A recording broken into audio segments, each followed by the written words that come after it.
Welcome to If People Only Knew, the show that brings untold stories to light. I'm your host, Anna Matson. Let's get started. Welcome to the show. This week, the episode is titled, If People Only Knew Who's Running This Town. Now, I am making this video because I started talking about a FOIA request, a Freedom of Information Act request that I submitted to my local town. And a lot of people were very interested in the process and what was happening. And it's really just the tip of the iceberg on what I've dealt with in my local town. So why have I decided to make this video now? I've had plenty of opportunities to talk about what is happening in my town, but I haven't. And at first, for years actually, I didn't really want to talk about a lot of this stuff publicly because these people are in my community and I have to see them all the time. So I thought I was being kind by not sharing a lot of this stuff. I was hoping the community would just figure it out like I figured it out.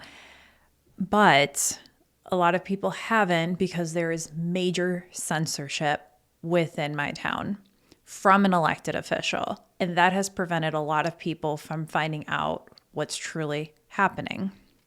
So I am doing this because I love my community. I'm not trying to make my community look bad. I'm doing it because I want us to get back on the right track, and we can't do that if people don't know what's going on, truly. So that's why I'm doing this. I'm not trying to make our town look bad. I think these people have made our town look bad. It's not, I think, I know. I know they have made our town look bad, and I hate that because I love my community. We have the best small businesses. We have state parks. Just the people in my town are so involved, and I love living here. I really do. But then this small group of people kind of ruin it for everybody. So I want to talk about that today. For people who don't live in my town, I hope this inspires you to get involved in local politics. Local politics, there's a phrase, a previous speaker of the House said, all politics is local. And it's true. Like, these things impact our daily life. So I hope that you hear this stuff and get involved locally because your local government dictates so much, like your roads, sidewalks, parks, fire, police, everything. So I hope this helps. Okay. I'm going to do this in either 2 or 3 parts. I'll let you know by the end of the episode how far I get through today. I started recording this planning on only doing 1 episode, and it was so lengthy. I was like, okay, we need to take some breaks. And especially for me too, I was like losing my voice at a point. But what we're going to do is we're going to go through several elected or appointed officials. And I believe there's about 5 or 6 of them that we'll touch on. I really am trying not to talk about anyone who's not in government, even though there's plenty of drama with all of that. But we're going to talk about people who are actually in government.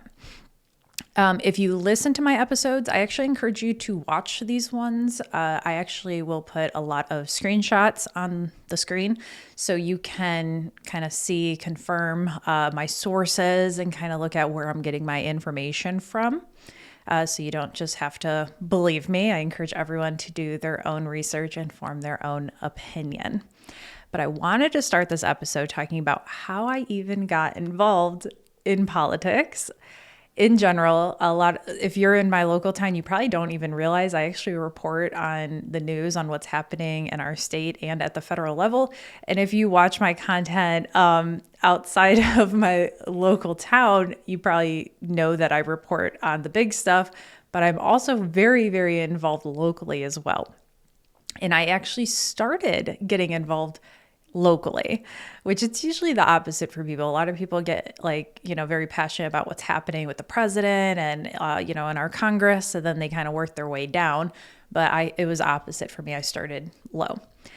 So how did this happen? How did I get involved? So I moved, I guess I'm going to say my town's name. I don't like to talk about where I'm from because I've already had to deal with stalkers. And when I talk about my town for people who do not live here. This isn't an open invitation to come see me. My professional life remains professional. I don't invite people into my home that I don't know. And so please do not cross a boundary. I will trespass people if I need to, and I have. So please do not take this as an open invitation. Anyway, just wanted to put that out there first. So I live in Holly, Michigan, and turns out there are actually 2 different Holly, Michigans, and I live in both of them.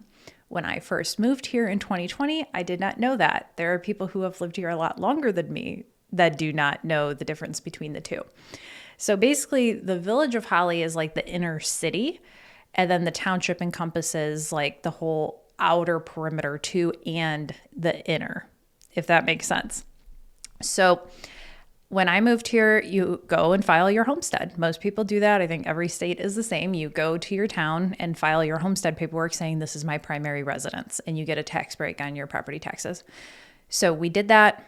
A year later, we get a letter from our mortgage company that it wasn't filed properly, or wasn't filed at all. Not because of us. We got with our town and found out there was like a treasurer that was leaving, didn't do his or her job, whatever, and never actually filed it correctly with our mortgage company and everything. So our property taxes were like double, not double, but it was a lot more than what they should have been. And even after they were corrected, we're looking at our bill and we pay like $4,500 a year in property taxes. And I own like 0.2 of an acre, if that. So I was like, what is going on? The house we lived in previously, our property taxes were $1,200 a year. So I was shocked. And in my previous town, we actually had more services. Our town was nicer. So I'm like, what the heck are we spending all this money on? So we started like going through our bill. And that's when we realized we live in 2 different towns, because there was a line item for Village of Holly, or there was a separate tax for Village of Holly, and then there's a tax for Holly Township. So we pay into both, and then we also saw we pay a ton into the county. Oakland County is one of the most expensive, richest counties out there in the country. So we pay for it, and we also pay to the schools. We have some of the best schools, and it's because they're expensive. We pay for good schools. And to the state, there's stuff like that. There's also like the Detroit Zoo and the Detroit Institute of Arts, stuff like that we also pay into. So the biggest expense was my village, the Village of Holly. And so I'm like, what the heck are we paying for? And something about me is like, I'm a very giving person. I really, even if my finances are tight, I really do try to give. I tithe all of my money, and when I can, if I see a need, like there's a local pantry, I really try to donate as much as I can there. But I like to see where my money's going. So it just really started to frustrate me, because I'm like, okay, I'm spending all this money, but what do I get in return for it? So I was in a local Facebook group, and I saw people complaining all the time, like people do on Facebook. And they would complain a lot about our sidewalks are really bad shape. And I'm like, okay, have you actually like went to the right person and talked to them about this? Because like hoping the Facebook gods are just going to solve this problem, it's not going to work, So within those conversations, someone actually suggested like, hey, Anna, why don't you just come to meetings? And I'm like, okay. So they told me what a meeting was, and I went. I had never gone to a local meeting before. So it was all new to me. And I'm a very like visual learner, I guess. So I caught on quick, like how the meetings run and everything, like how public comment works and stuff like that.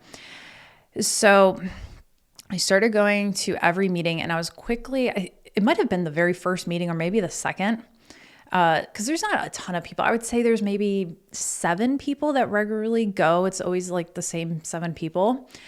And so when me and my husband went, we're like fresh candy in the candy store, and a lot of people came up to us and introduced themselves and stuff, which was awesome. Love meeting new people. And one of the people that came up was Jerry Walker. Now, let me take a quick second to explain my government structure, because villages are different than cities and are different than townships. So a village is essentially like a city. It's very close to how a city is run. Cities have a city council. Villages have a village council. And the big difference is that cities elect a mayor. And the mayor is a full-time employee in the city, and they are on city council. Villages, you elect a village president who's part-time. Really, their main thing is that they go to meetings. Okay, so there's like 1 or 2 meetings a month, and that's what they're in charge of. They set the agendas for the meetings. Council as a whole votes on budgets and ordinances, stuff like that.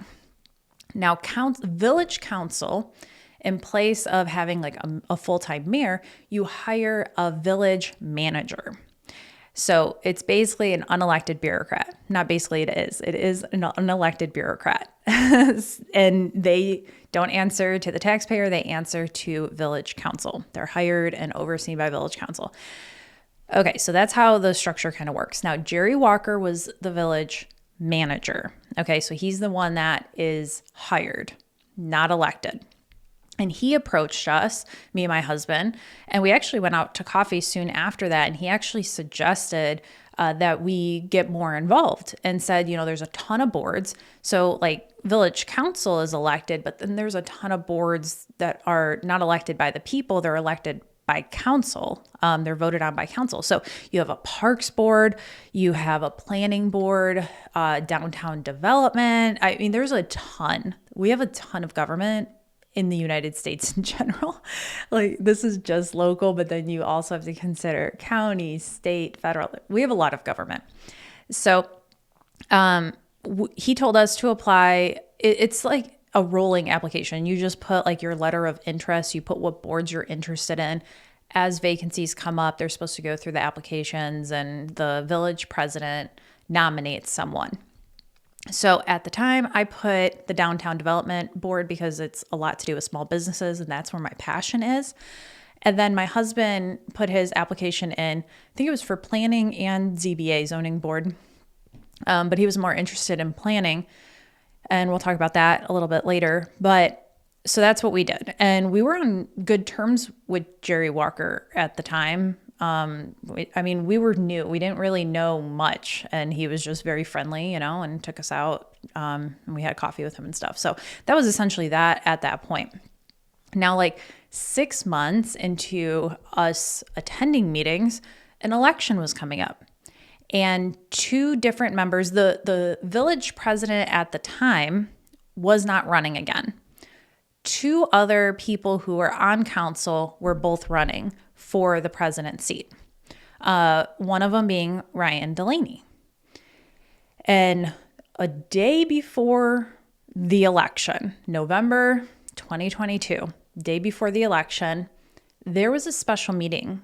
And all the public really knew, is that it was for an ethics complaint that was filed against Ryan Delaney. So a sitting council person that's running for president, and the election is the next day. A lot of people, from what I was seeing online, a lot of people kind of knew what it was, but me and my husband had no idea what it was. And of course, we wanted to go to this meeting to find out what's happening before the election. So we show up, and it was like a mob. I have very thick skin and can handle a lot, but I actually felt unsafe sitting in that room. 99% of the people that were there were in support of Ryan Delaney. And in public comment, I think lasted like 2 hours. And it was just person after person going up there saying, this is his personal life. And like, you're just trying to influence an election to the president at the time. And stuff like that. It was all in support of him. And even Ryan Delaney's wife went up there and told the president, Tom McKenney, that you're trying to, put our family's name through the mud and stuff like that. But at this point in the meeting, it was just public comment. We didn't even hear what the complaint was. So like I said, like a lot of people knew what was happening, But me and my husband didn't know what was going on. We're like, okay, can we hear what the complaint even is? So after public comment, they finally got into it on what was actually happening. And I'm actually going to read an article from an article, so you don't really hear it from my words, you hear it from another reporter. I'm going to skip the first sentence for now and I'll come back to it because I don't want to give you a spoiler. So it says, the meeting was called after a report of an incident on October 30th at American Legion Hall, Post 149 on Saginaw Street in Holly. Rodney Puttock, who does veteran coordination work for the American Legion and VFW, wrote in a report that he witnessed Delaney involved in a sexual behavior with an unnamed woman after a party at the hall. Within 72 hours, Puttock sent the report to Post Commander Mike Patterson, Village Manager Jerry Walker, and Holly Police Chief Jerry Narsh, who notified Village President Tom McKenney. Quote, I encountered 2 non-members occupying the area engaged in a sexual act, Puttock wrote in his report, which was read aloud during Monday's meeting. Quote, both parties and the activities that were engaged in were easily identifiable. Delaney was notified on Friday, November 4th by McKenney that the behavior violated Village's Code of Ethics and Conduct and that a special meeting had been scheduled on Monday for council members to consider censuring him. Now, a censure is an ethics violation. It's actually really hard to remove someone from office for something. Actually, the only person that can remove someone from office from the council, I believe, is the governor. There's a couple stipulations. There's a couple things here and there. We'll talk about it a little bit later on some other other ways to remove someone from their seat, but it's very difficult. So council's tool is censuring, so the public can see this person did something wrong.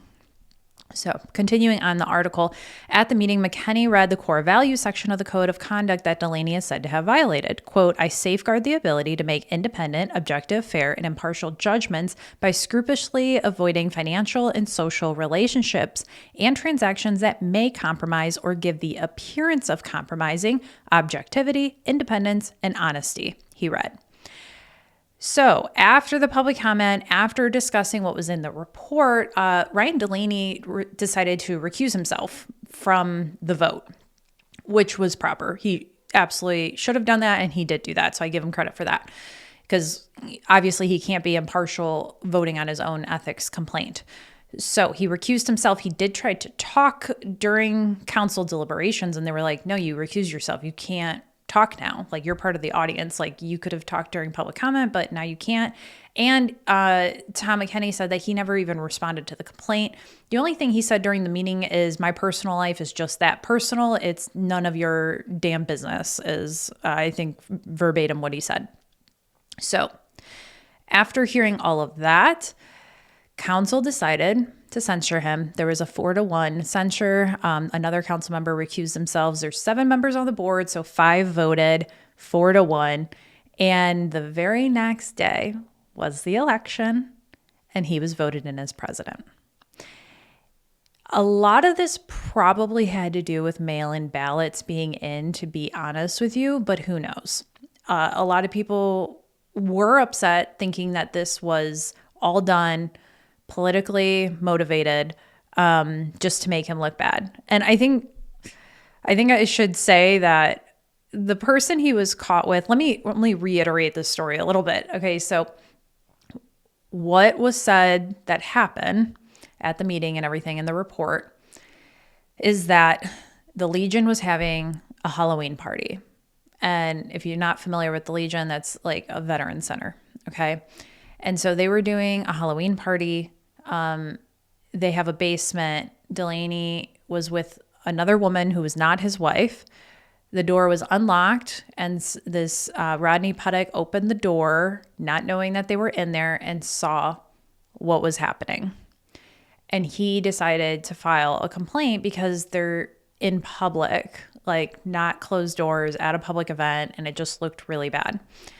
It's unclear if there was an actual police report filed. That was up for debate. Like, it was reported to the police chief, but I don't think an actual police report was filed. But just the ethics complaint, I think, is really what they were just looking for. So there was two versions, two sides of the story. Some people say that you scheduled this meeting the day before the election to try to influence an election. This is politically motivated. The other argument was that, okay, this happened and the election is coming up. Shouldn't voters know what happened before they cast their vote? And I understand both sides of that story. And as a voter, I appreciated hearing the story before I voted. But obviously, people who did their mail-in ballots early didn't have that luxury to know what happened. So that happened. The terms are 2 years for village president. So we had 2 years with Delaney. In the moment, it seemed terrible. It seemed like a terrible 2 years going meeting to meeting. And I'm like, oh my gosh. A lot of times he was like spaced out. A lot of times he didn't really know what he was talking about. He would ramble. He would try to make analogies. Like he was like, what you're trying to say is like going to the grocery store and picking up eggs and sugar, but forgetting the flour. At like random times he would talk like that. We're like, what is he getting at? And so I don't know. It just, sometimes he was there, sometimes he wasn't. And it seemed terrible, but with hindsight, it actually wasn't horrible because we had a balanced board. The village president is one vote. Okay. They're not president of the world. They get one vote. The rest of council, there's 7 members total. And we had a very diverse set of opinions, which was really good. There were a lot of votes that was a 4-3 split. And I appreciated that. I think that's really what got us through it. I don't want to give too many spoilers, but right now the council is basically like a 5-2 split or 6-1 even of opinions. So anything the majority wants just gets passed. Like there's no ifs, ands, buts about it. And so now I realize how bad things are. But like I said, hindsight, it wasn't so bad actually under Delaney because there was common sense among other people. Now, I understand that this is hearsay, and I'm not expecting you to just believe me, take it as fact. I'm just letting you know what I've heard from other people. And watching his behavior as president, it makes sense to me. Like I said, I often saw him spaced out. There were some meetings. I think it was like a budget meeting I was at. I think he opened the meeting. He was late. Looked like he slept in. He opened the meeting and then closed it. He didn't say a word in between, which is just like odd, especially when you're going through budgeting. Other times he would seem fine, but then he would randomly lose his temper and like bust his gavel like down saying, quiet, order. Like it just was weird. And I heard from reliable sources that they would smell alcohol on him during meetings. And then it made sense to me. The behavior I was seeing, the spaced out, the mood swing, it made sense to me after that. But again, hearsay, I'm not telling you to believe me. That's just what people had told me, and it makes sense. Especially knowing his behavior at bars. I was also like, he was very frequent at bars and stuff. So it makes sense to me. Again, I'm not asking you to believe me there. But just know that the fact is that he did get that ethics violation. He was censured. That is fact. Okay. Now, let's, think about the election time again. He gets elected in. At this time, like I said, I was like in local government for about 6 months now that I'm going to all these meetings. And I started hearing about this Holly X group. And it was described to me as a liberal group of people. They like advocate for liberal candidates, which my town is nonpartisan. So it doesn't matter. If you know me, I don't care about political parties at all, but I'm just letting you know what people had told me. They said it's a liberal group of people. Sometimes they do fundraisers and stuff, but other times it's questionable what they're doing. We'll leave it at that. We'll get into it. Holly X is run by a woman named Kristin Watt. She was on the library board. She did not go for re-election this past election, so she is not on it anymore, but she was at the time. And she also ran for county commissioner, which that was always interesting to me. I think it's like my third episode. I actually interviewed my county commissioner, and people love him in his district. I think he's been in office like 10, 15 years at this point. And so she ran as a Democrat. I'm not saying this because I care about political parties. I'm just saying this so you understand the situation. She ran as a Democrat. Bob Hoffman is my county commissioner. He's Republican. We're a very Republican area. So really, I mean, she really didn't have a chance when you just look at the numbers, like statistics. And like I said, people adore Bob Hoffman. He's an old school politician. He will come to your house, you need anything, and he will sit down and have a conversation with you. He follows up. He answers the phone for everyone pretty much. And there was a Meet the Candidates event, and it was just really interesting to me because he got up and spoke, and it wasn't a debate. It was just, here's like 2-3 minutes of what I believe in. And then Kristin Watt went up and she's like, yeah, I agree with him on everything. It was like, okay, so why are you running against him if you agree with him on everything? So I just thought that was funny. But so Holly Acts also, one of the things that they do is they, every now and then, I really only could find evidence of them doing it once actually, where they collected money and hygiene products to give to women in the community. So I saw that. They also do a yearly Pride event. And when you use like government property, like a park for an event, you typically in your town have to fill out an application for that. And you have to say if you need police, like how long you're going to be there, what your organization name is, and all that fun stuff. So 2 years ago, I haven't found applications for the last 2 years, but in I think 2023, she filed an application for Holly Pride event purpose to celebrate Pride and collaborate. Some of this is hard to read. I'm sorry. So collaborate with various business organizations to provide activist speakers. I think it says. Okay. So yeah, 2023, June 10th, 2023, at a park. Now here's where it's interesting. On the application, it says type of event. It says this event is which of the following? And the options are Village of Holly operated event, co-sponsored event, other nonprofit, other for-profit event. And she checked the box for nonprofit. But this is what's weird. If you look up Holly Acts under the IRS website and the Michigan website, business search website, Holly Acts doesn't come up at all. In fact, Kristin Watt doesn't come up at all. So she's never owned a business, nonprofit, nothing. So I'm confused why she checked that while like it looks like she's trying to operate as a nonprofit, but she's not a registered 501c3. So that's confusing to me, especially because Holly Acts says that they like raise money for, charity purposes. So I guess you can do that without being registered, but but why would you check that you're a nonprofit when you're technically not if you're not registered? I went to business school. So for me going to business school, like all of my ducks in a row, all my businesses are registered. I know how to do all of that. So I would never leave myself open to that. Like I have an LLC and that protects me. When you're not registered, you have no protection. People can come after your personal assets. So it just is really confusing to me that she's saying she's a nonprofit when that's not technically true. She could definitely personally collect money and do charitable things on her own, but you wouldn't do it under Holly Acts. You would do it under your own name at that point. Anyway, now this is hearsay. So that was fact. It's a fact that Holly Acts is not registered as a business or nonprofit with the IRS or the state of Michigan.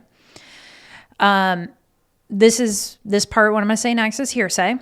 I heard from several people that Kristin Watt often, whether it's for Holly Acts or for herself, will raise money and pocket that money. So, not asking you to believe me.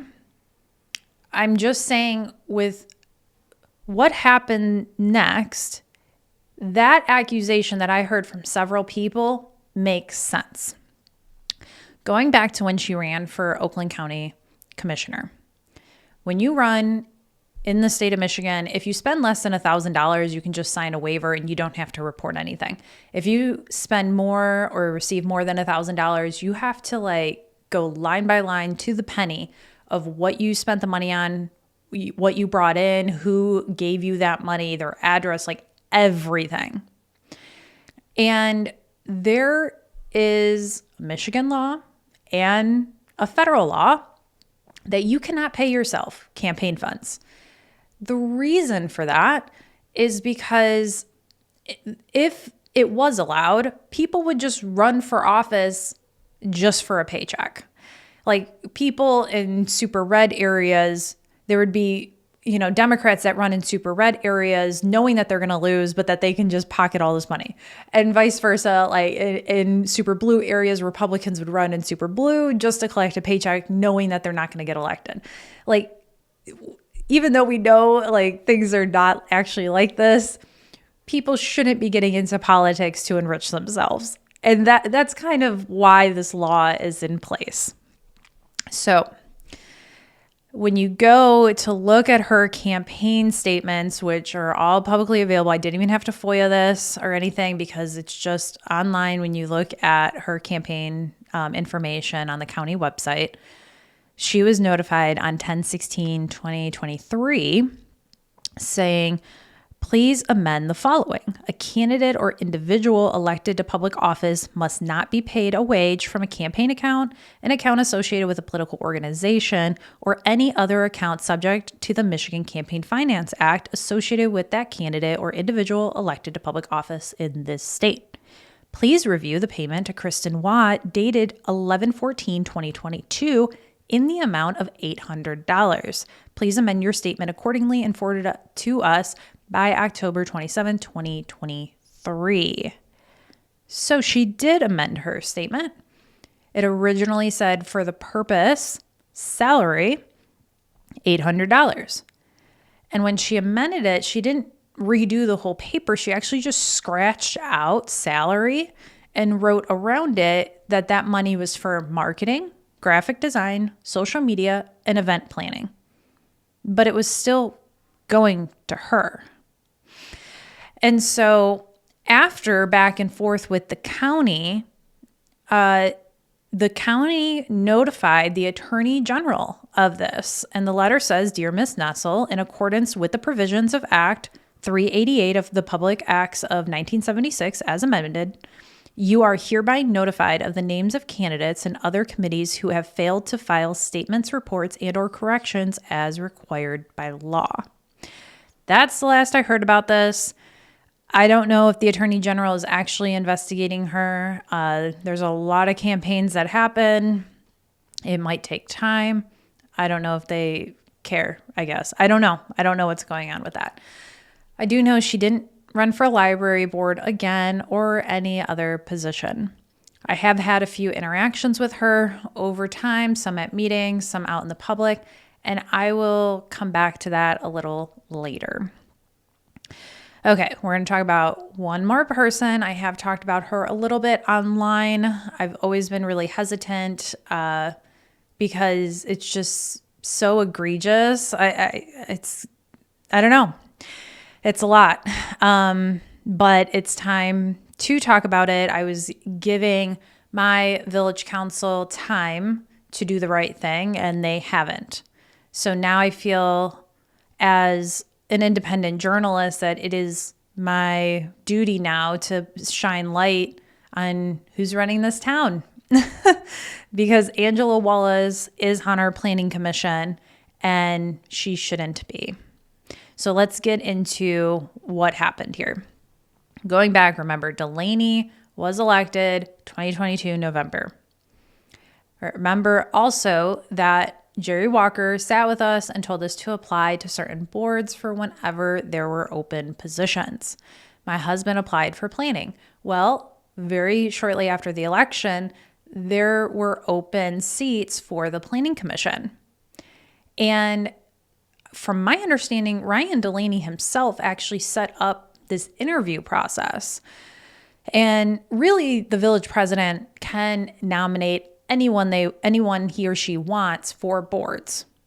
But they so happen to have an interview process in place. I believe it was with the fire chief and the building inspector, because they oversee the planning commission. And so candidates interviewed with them, and they either highly recommended the candidate or just recommended. I don't even think there was another option. So maybe to not make people feel bad if they were not recommended at all. I don't know. So my husband and I have found this out through public records and through discussion through the board. My husband was highly recommended out of all of the candidates, and he was the only candidate highly recommended. The other candidates were just recommended. So there were 2 open positions 2 months in a row. He was not nominated, which is fine, but I'm just letting you know it happened. And what was interesting, January 2023, very shortly after the election, it's on the agenda, consideration of approval resolution confirming the village president's appointment of Angela Wallace to the Village of Holly Planning Commission. And when council was deliberating of whether they should put Angela Wallace on the planning commission, they had mentioned that other candidates had applied, but they were not given the information. So council is just told by the village president, I want Angela Wallace. But they were not given their options, that there were other options, and that there was a candidate that came more recommended. And that was, like, someone on council did bring that up. Like they said, from my understanding, there was someone that was like more highly recommended. Why don't we have that information in front of us? And it was just like, well, the village president can pick whoever they want. And that was that. And I mean, that's pretty common in towns. When you have a village president like that, or a mayor, like, they like to stack the boards with people who are yes people. Not everyone is like this, but it's very typical in politics. I mean, even at the federal level, every president fills their cabinet with people that are their friends and get along with them, stuff like that. And at this point, we didn't even have anything, we didn't have a bad relationship with Ryan Delaney, the village president. We didn't have any relationship with him. We just went to meetings. I wasn't very outspoken. I didn't go to public comment too much. When I did, I was very nervous because I was very new to politics. But there was no hard feelings at all. Now, when you compare Angela Wallace's resume to my husband's, it really just makes you question what was going on. So on her resume, she said, or her application, I guess, she said that she went to Oakland Community College, has an Associate of Applied Science Early Childhood Development in 2000. Her occupation is a crossing guard for the Village of Holly. And she has volunteer experience for several things, including the Holly Elementary School PTO treasurer, which we will get into. And she said that she wanted to be considered for planning commission. And it says, please indicate experience and or qualifications that will help you on the board. And she said, first and foremost, I love Holly. I desire to see Holly grow and development. I desire to see Holly grow and development. Okay.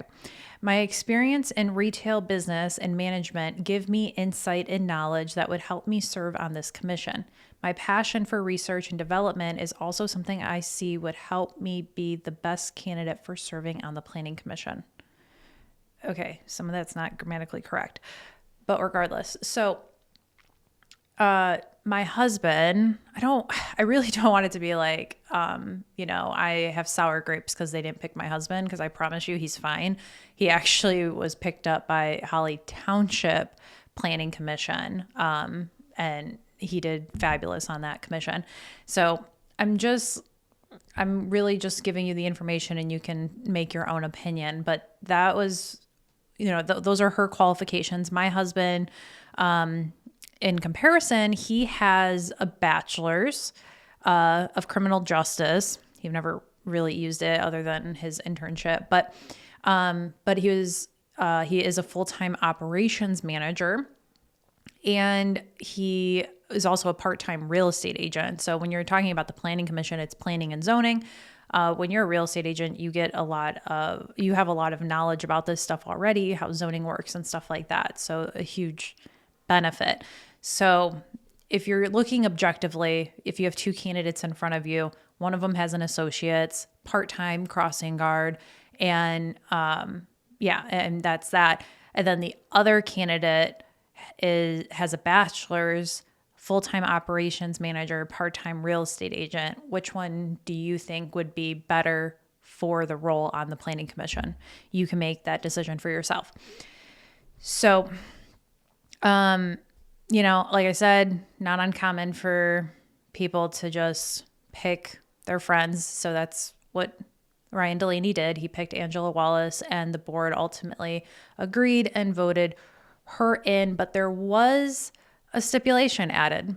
While they were discussing her nomination during the meeting, a question was raised to the attorney.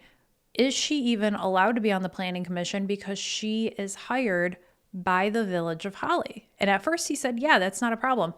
But then a little bit later, he was like, wait a minute, no, I actually looked it up. Michigan Planning Enabling Act, I believe it's called, says that you cannot serve on the planning commission and be an employee of the municipality. And she was a crossing guard for the municipality without even thinking about it. I mean, literally, it was like, okay, she can't do it because she works for us. She stood up and said, I'll quit my job, with like the fire chief right there who hires her. Like, she said, I guess I'll give like a 2-week notice, like just without even thinking about it, stood up and said, I'll quit. Now, I don't know her financial position completely or anything. So I don't know if she was just doing that job as a hobby and didn't need it. I don't know. But I, sitting there, looked at that and thought that showed really poor judgment on her part to not even think about it. I know she has kids and stuff, and you're just quitting to go on the planning commission that maybe meets once a month and is unpaid. I guess it's admirable to do something like that, to serve your community in that way, but to quit your job, sitting there, I saw that as lacking good judgment. And my inclination ended up being right. Within the year, so she gets voted into the planning commission, within the year, she was charged for embezzlement. News article says former Holly PTO treasurer charged with embezzlement, what we know. And I'll read some of the articles in a second, but real quick, I did request and receive the court records. So she said publicly that she was offered a plea deal. These aren't in the articles or anything, but she said this publicly, that she was offered a plea deal for disturbing the peace. And she felt like she didn't do anything wrong, so she did not accept that plea deal. So she went to trial, and on 2 different counts. One of them was embezzlement. Second count, larceny for over $1,000, but less than $20,000, both felony counts. And it was because she did, being an agent, servant, or employee of the Holly Elementary PTO, fraudulently dispose of and or converted to her own use and or take a secret with intent. It's a lot of legal language, but money over $1,000. So here's what some articles say about the situation. One of the articles says, I think this was Local 4, I forgot to write it down. Holly, Michigan, a well-known Holly community activist and volunteer is facing an embezzlement charge after withdrawing money and closing a bank account she managed for a parent-teacher organization. Angela Marie Wallace, 53, was charged with 1 count of embezzlement by an agent of trustee, a 5-year felony, and 1 alternate count of larceny by conversion, which is also a 5-year felony. Wallace served as PTO treasurer in Holly since 2020 and was removed by vote at a meeting on October 2nd, police said. October 3rd, so the very next day, Wallace went to the bank that held the account to withdraw all funds and close the account on behalf of the PTO. So October 2nd, she was removed from the Holly PTO as treasurer. The next day, After she was removed, she showed up to the bank and withdrew all funds and closed the account, saying that she was still the treasurer of the PTO. Police said the Holly Elementary School PTO president contacted the police department on October 3rd to report that money had been withdrawn.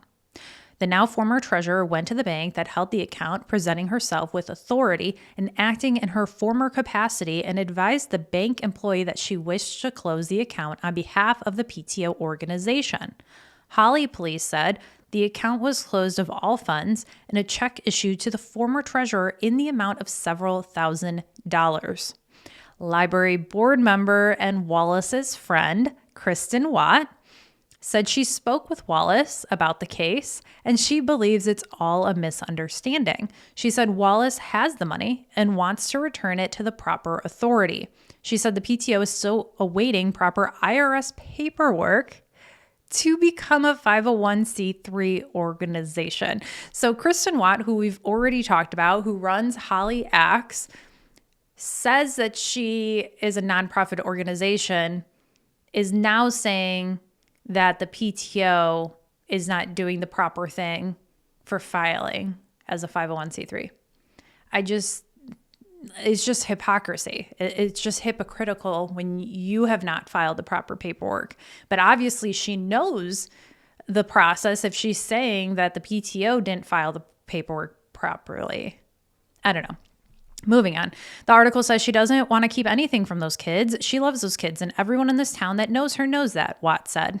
Watt said that Wallace used her social security number to get an EIN and that Wallace wants to return the money where it belongs. She said Wallace even attempted to give the money to the police. Interesting. Okay, so then another article says, according to a police report on October 3rd, 2023, the Holly Police Department was contacted by the president of the Holly Elementary School PTO, who reported suspicious banking activity by their former treasurer who had served in that capacity since 2020.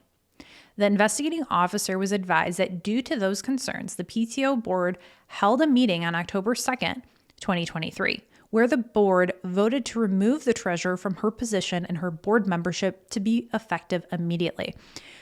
So this is interesting. So they actually removed her from the board for suspicious banking activity. They remove her, according to these articles, they remove her, and then she goes and embezzles the money. Okay. If you want to, predict future behavior, look at past behavior, right? The complainants stated that the treasurer was angry over her removal. The Holly police investigation revealed that on October 3rd, 2023, the now former treasurer went to the bank that held the account, presenting herself with authority and acting in her former capacity, and advised the bank employee that she wished to close the account on behalf of the PTO organization. The account was closed of all funds, and a check issued to the former treasurer in the amount of several $1,000s. Okay, so there have been statements from Angela Wallace online, some to me, some to other people, that I can't talk about this. She said this online, that I can't talk about this. I'm spreading misinformation. I've never even asked her side of the story. Here's the thing. She had her time in court. She was offered a plea deal. She turned it down. So that means she went to court. She had a jury of her peers that listened to all the facts of the case. They heard her side. They heard the other side. And they found her guilty of embezzlement of over $1,000, but less than $20,000, which is a felony. They did not find her guilty of larceny. I don't know if that charge was dropped or if the jury didn't find her guilty of larceny, but she was found guilty of embezzlement. And she was sentenced on 10/3/2024 to 12 months probation, 1 day in jail. Okay? So I am not going to say that I know more than the jury that heard everything, saw all the evidence. I believe they even had the bank employee come and testify as a witness and stuff. So I'm going to trust that jury. Yes, juries can get it wrong. There is an appeal process. I haven't seen anything that she has appealed or allowed to even appeal. I don't know. But I'm going to trust that jury unless there is an appeal and there's an overturning of this decision. Now, she was released early from probation. Court records show she was released early from probation in April. I believe that was like 4 months early than what was originally sentenced. Now, here's the big thing. Remember, she's on the planning commission. This is all happening. She went to court. She was charged, went to court, all that while she is a sitting member of our planning commission. And we also have an ethics policy in town that says you can't do anything to make the town look bad. And I would think that would constitute at minimum an ethics violation. But really, she should be removed from the board. Like I said, it is very difficult to remove people from the board, but actually state law allows removal of planning commissioners because of, let me read from the law here. The legislative body may remove a member of the planning commission for misfeasance, malfeasance, or nonfeasance in office on written charges and after a public hearing. Now, malfeasance is defined as an intentional conduct that is unlawful or wrongful. Malfeasance involves a deliberate act that is legally and morally wrong. I didn't even realize this definition I got. It says, for example, an employee embezzling funds from a company or a public official abusing their power to personal gain would be considered malfeasance. I didn't even realize that was in the definition that I pulled. So not only did counsel have a reason for an ethics violation of censure, they also had reason to remove her from the board. They did nothing. I believe they went in closed session once to talk about it with the attorney, and they decided it didn't happen under her official function. It didn't happen while she was sitting on the board, so it's okay. We can't do anything. That's not what the law says. And I'm going to say, I'm not a lawyer. I'm not giving legal advice. But how I read this is that it says the legislative body may remove a member of the planning commission for misfeasance, malfeasance, or nonfeasance in office on written charges and after a public hearing. So yes, it does say in office, but does that literally mean while you're sitting in a meeting, while you're on the planning commission, or does it just mean while you're in your term of office, And this happened while she was a sitting member. And I would argue that again, bare minimum should have been an ethics violation. It made our town look so bad, and it made our PTO. I felt so bad for them. And they even changed their rules to make sure that something like this would never happen again. So again, going back to, Ryan Delaney putting these people on the boards that are his friends and agree with him. This is, I guess, the result too, because when you have all of your friends on the board, do you really want to go against them and kick them off the board now when they do something wrong? And that's why I think it's really important to have a diverse set of opinions. So I'm going to leave this episode. I think I got through enough where I can do one more episode and not have to split it into 3 parts. We will see. So I'm going to leave it at that. There are 2 or 3 more people we need to talk about.